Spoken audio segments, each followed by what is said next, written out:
السلام علیکم ناظرین، اگر آپ بھی فاسٹ فوڈز جنک فوڈز کھانے کے شوقین ہیں تو یہ ویڈیو آپ کے لیے فائدہ مند ہو سکتی ہے، لہٰذا ویڈیو کو لاسٹ تک دیکھیں۔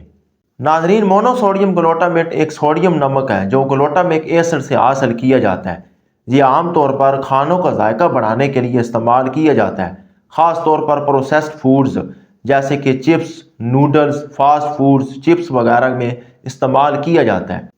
یہ قدرتی طور پر ٹماٹر، پنیر، گوشت میں بھی پایا جاتا ہے اور سویا ساس میں بھی ہوتا ہے۔ انسانی زبان 5 بنیادی ذائقوں کو پہچانتی ہے: کڑوا، میٹھا، کھٹا، نمکین، اور 5واں ذائقہ امامی ہے۔ مونوسوڈیم گلوٹامیٹ امامی ذائقہ پیدا کرتا ہے جو کہ بہت ہی لذیذ اور مزیدار ہوتا ہے، اور اس کو فاسٹ فوڈ جنک فوڈز میں استعمال کیا جاتا ہے، جس کی وجہ سے کھانے کا ذائقہ بڑھ جاتا ہے اور کھانے کی طلب کو بڑھاتا ہے۔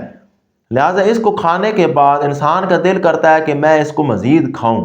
مونوسوڈیم گلوٹامیٹ بھوک اور پیاس کو کنٹرول کرنے والے حصے کو متاثر کرتا ہے۔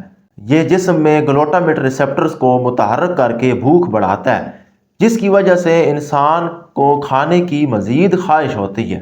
یہ میٹابولزم کو بھی سست کرتا ہے، جس کی وجہ سے انسانی جسم میں چربی بڑھ جاتی ہے، اور یہ انسولین کی حساسیت کو بھی کم کرتا ہے۔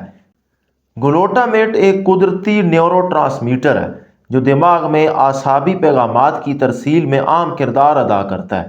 مونوسوڈیم گلوٹامیٹ میں پایا جانے والا گلوٹامیٹ دماغی نیورونز کو زیادہ متحرک کر سکتا ہے۔ ماہرین کا کہنا ہے کہ یہ ایکسائٹیو ٹاکسیسٹی کا سبب بنتا ہے، جس کی وجہ سے دماغی تھکاوٹ اور اعصابی عدم توازن کا باعث بن سکتا ہے۔